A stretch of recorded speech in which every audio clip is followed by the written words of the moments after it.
Ladies and gentlemen, welcome back to Wyld.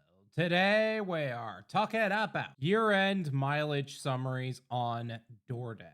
So at the end of the year or sometimes in the app, you get this neat little mileage summary that's supposed to tell you how much you drove for work. And a lot of drivers end up looking at that number and thinking that they're good for tax season at that point. But here's the problem. The number is often wrong, not a little wrong, very wrong. And because the full scope of a gig worker is more than just what one platform is tracking for you, if you rely on it, it can cost you hundreds and sometimes thousands of dollars in lost deductions, which means you're leaving money on the table. So in this video, we are talking about everything you must know about year-end mileage summaries on Doordash, what they tell you versus how it actually is, and everything in between. But before we do that, let's go over a quick disclaimer. The content of this video does not contain and is never intended to be legal, business, financial, tax, or health advice of any kind. This video is for entertainment, educational, and informational purposes only. It is advised that you conduct your own research and consult with qualified professionals before applying anything you find online. I also want to be clear that everything that we're going to be going over is very market to market and case by case. What applies to me in my market may not apply to you. So with that said, let's get started. How Doordash actually tracks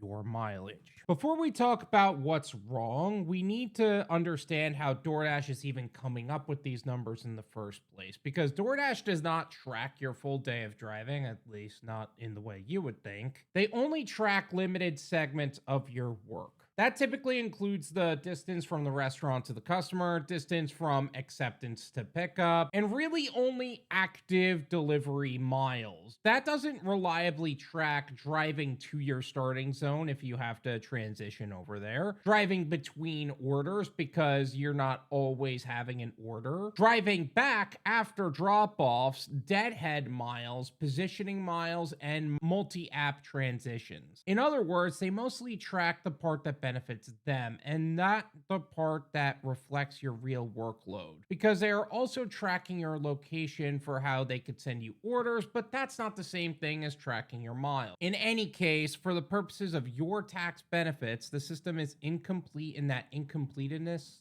creates a serious series of problems. What Doordash mileage reports leave out? If you've been doing this for any period of time, you already know that most of your driving is not just restaurant to customer. That's fundamentally false. So let's walk through a normal workday for a gig worker. You drive from your home to your zone if you're not already in your zone. You sit and reposition. You decline bad orders if you're following me and you're making sure that you're not taking bad orders. Drive to better areas, multi-app, chase hotspots, if you're inexperienced, that is, and return from dead zones and head home. So if Doordash says you drove 82,000 miles in the given year, but in reality you drove 11,000, 13,000, maybe 15,000, that's a lot of money you're leaving on the table. And what about diversifying your gig portfolio? What if you actually are listening to me and you signed up for Uber Eats, Grubhub, maybe you accessed medical courier routes or catering companies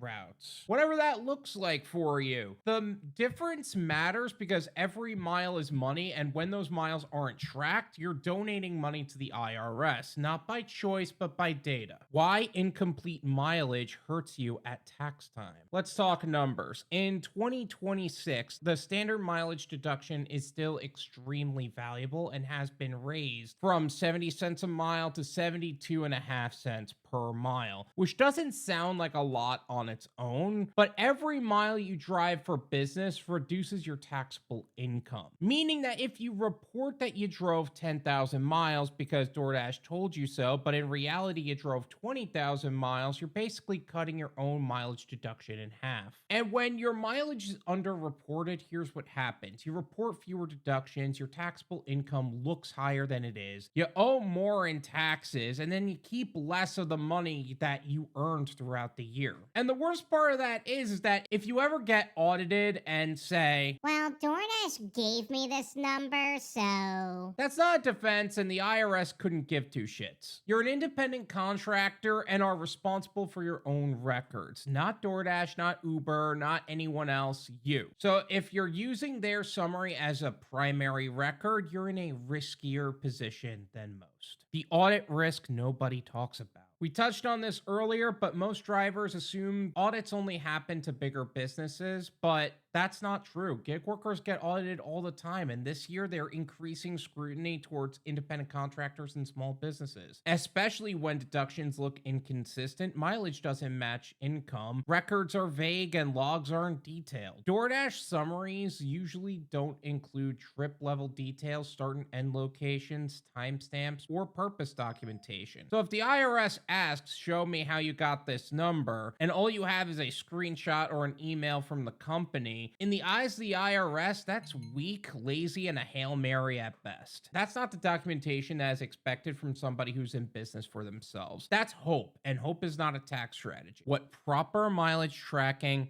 actually looks like. Proper mileage tracking is simple in theory, but most drivers don't do it consistently. You need automatic tracking, background recording, trip history, business versus personal labeling, cloud backups, exportable records, and most importantly, you need something that tracks all of your driving and not just active deliveries. Because your business isn't just delivering, your business is operating a mobile logistics service. Everything you do to make money counts, which is why relying on app summaries doesn't cut it. And this is where real tracking tools come in. Why I use MileIQ instead. This is exactly why I use MileIQ. It's not trendy, it's not flashy, and it certainly doesn't have to be because it just works. It tracks every mile automatically, runs in the background, lets you swipe business or personal trips with a left or right swipe, stores everything securely, and generates IRS-ready reports. So instead of guessing, hoping, or trusting platform summaries from companies that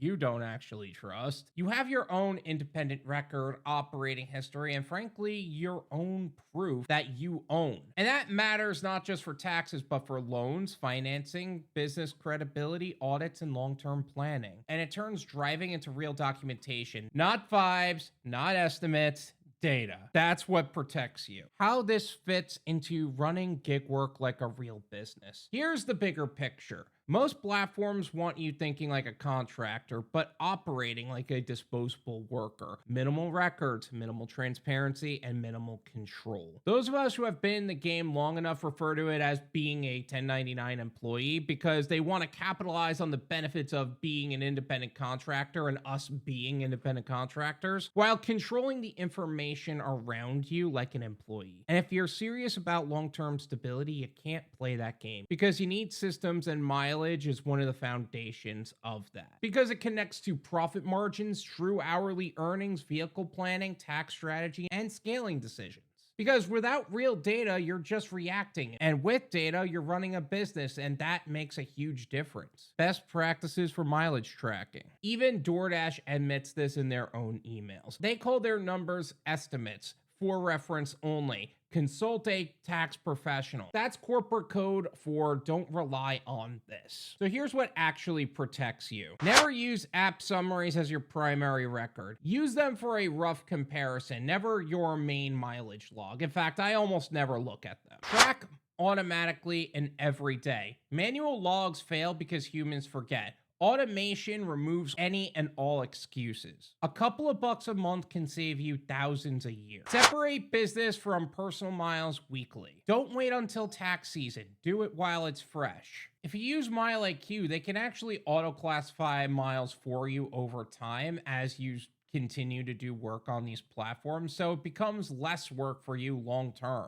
Keep cloud backups. If your phone dies, your records shouldn't. If you upgrade your phone, you shouldn't have to worry about transferring it later. Send them straight to your professional if you can as well. Review monthly for accuracy. Catch gaps early, not a year later. The trip for yourself to the grocery store is not the same as a DoorDash pickup or shop and deliver order. And when in doubt, talk to a qualified tax professional. When DoorDash themselves tell you these are estimates and that you should consult a professional, that's not an accident. That's them literally telling you, don't rely on this alone. And that's why looking into services like gig tax is essential. People who actually understand gig workers, mileage, and multi-platform income takes away the guesswork and make sure you're not relying on screenshots and emails from the company. You're relying on real guidance. Final thoughts. Here's the bottom line. DoorDash's mileage summaries are designed to protect DoorDash and serve DoorDash, not you. That alone doesn't make them evil. They're evil for other reasons, but it does make them incomplete fundamentally. So if you are relying on them, you're underreporting, undervaluing yourself, and overpaying in taxes, which is not a good combination. Using a real tracker like MileIQ isn't about being fancy, it's about being smart. Building an operating history and protecting your money. And that's about treating this work as a business like it actually is. The link to MileIQ is going to be in the description. And share this video with another driver who is still trusting screenshots because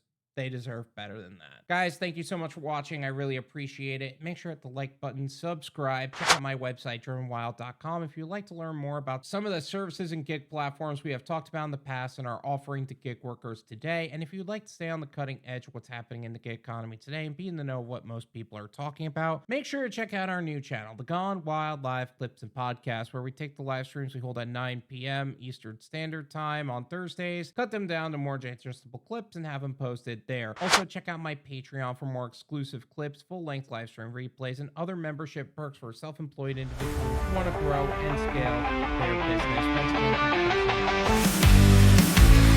Rise up, shake off the 9 to 5 rust.